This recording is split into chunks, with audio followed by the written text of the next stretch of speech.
Hello and welcome. In today's video, I'm going to share with you 10 Ark creatures that have really annoying taming methods. But just before we get into it, make sure to like and subscribe as it really does help the channel. In at number 10 is the Archoptera. Now this thing definitely isn't really too much of an annoyance in terms of its taming method.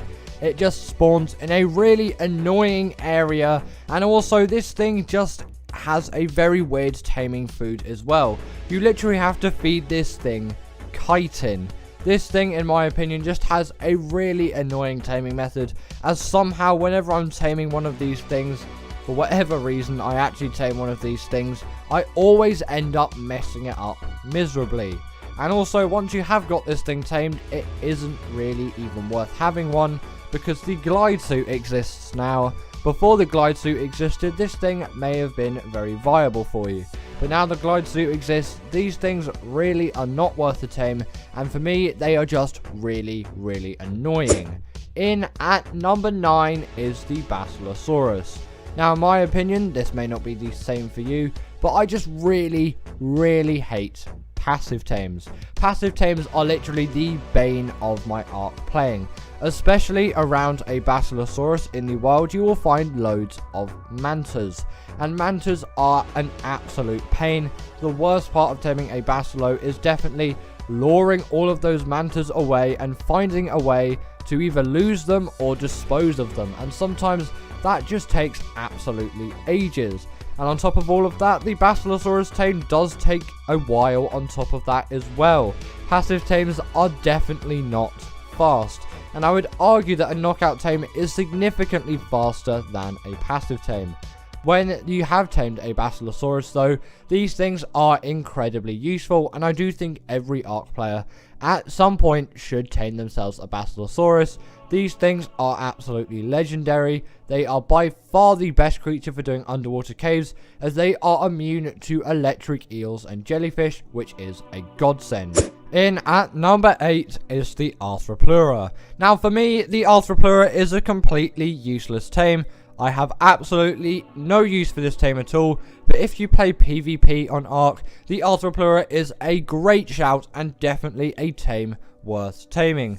But it is definitely an annoying tame which you really shouldn't underestimate. It is a passive tame as well, where you will feed this thing spoiled meat, you'll need bug repellent, and you'll need gilly. But the thing is, where Archoptera spawn, there are loads and loads of other hostile creatures.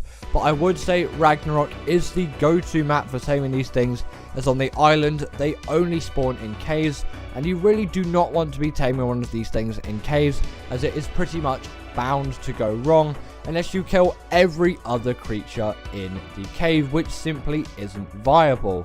But in terms of the mantis' use in PvP, these things can destroy any type of structure. Yes, even tech. But the thing is about this creature, which makes it even better for PvP, it is small and easy to get around. In at number 7 is the Stalker. This was definitely a much bigger issue in terms of taming back when Genesis Part 1 came out, but now that the Desmodus exists, blood packs are so much easier to obtain now, and the Stalker tame isn't as annoying as it used to be. But if you are just playing on Genesis Part 1, the Stalker can still be a very annoying tame, and a Desmodus isn't an easy tame in itself either, so it is definitely a task to get all of those blood bags, especially if you are taming a high level. It could even take thousands of blood bags if you're playing on official and you are trying to tame a max level 150. But once you have got a Stalker tamed, these things are by far some of the best traveling creatures in Ark. Obviously, the Maywing is a lot better than the Stalker for any kind of traveling, but the Stalker is, in my opinion, a lot more satisfying to use than the Maywing, even though it does require a bit more skill to control, as the Maywing is actually quite simple in its controls.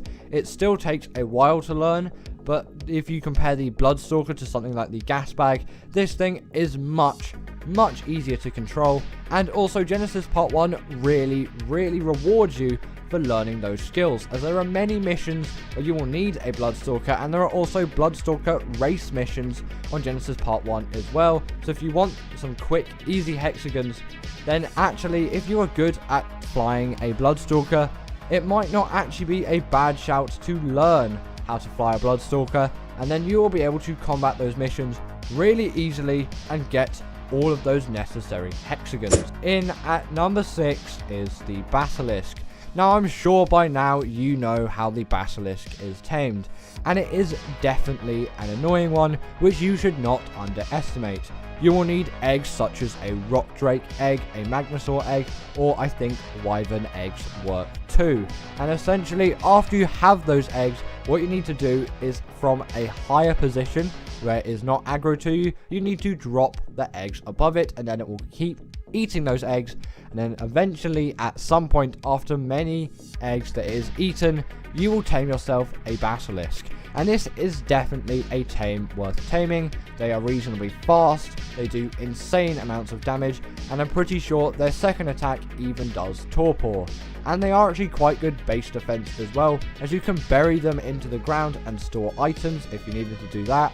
Or for the unsuspecting PvP raider of your base, you can have one nicely positioned outside.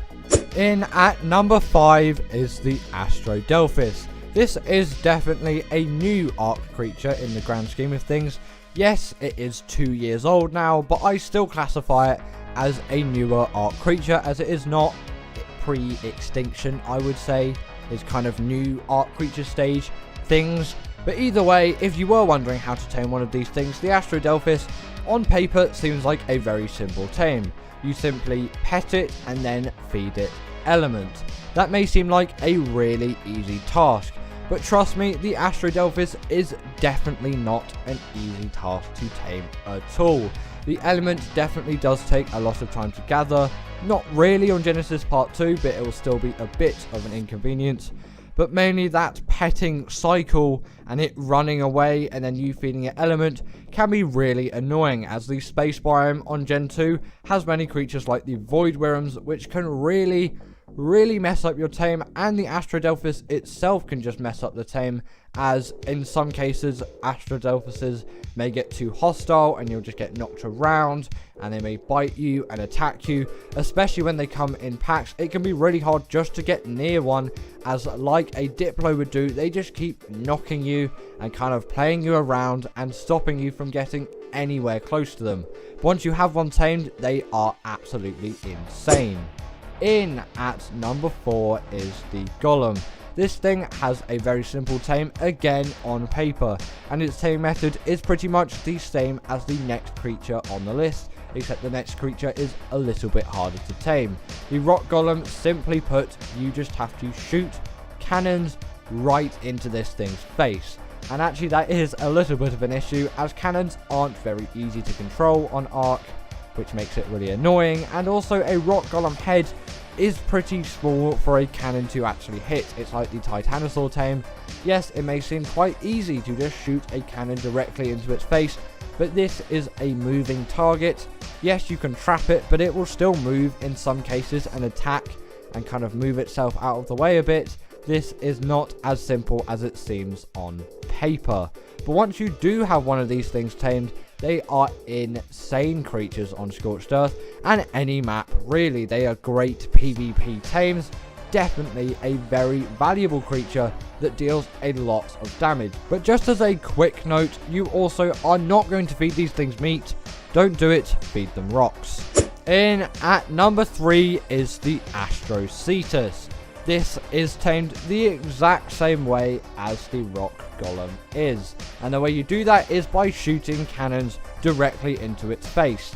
Yes, a Astrocetus face is a lot bigger than a Rock Golem, but with the zero gravity where these things spawn on Genesis Part 1 and their general higher mobility than a Rock Golem and a different dimension you have to deal with as you were taming these things in the air, they can definitely be a lot more difficult than a Rock Golem to tame. Unless obviously you have the tech hover skiff, then it may be a little bit easier for you. But these things, even when knocked out, are still a difficult tame on top of that as well. They take a lot of resources to tame, and they also take a lot of time and a lot of narcotics just to keep them asleep. Once tamed, you have yourself an absolute hunking beast of a PvP creature. In at number 2 is the Rino Gatha. Actually, this is Ark's most recent addition to the game, and if you haven't heard of it before, essentially this thing is an insect that will spawn in any swamp biome on the island or on the Lost Island, and those locations are on screen currently. But you may think, well, surely it's not that bad to tame, right? It's just a simple knockout tame. But actually this thing has a very long and laborious taming method, and actually if you did want to check it out, I do have a full video guide on how to tame yourself a Rino Gatha, so if you are struggling, I will link that in a card on the top of the screen right now. But as a quick summary, you are going to want to know how to tame yourself a Rino Gatha. But before I talk about that, I want to talk about what makes this creature so great as a creature, and also personally why I think you should tame yourself a Rino Gatha as soon as possible. The Rino Gatha is an extremely great flyer and is extremely useful for you to tame. Also, it just deals an amazing amount of damage, and it really is a great companion in Ark.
Later.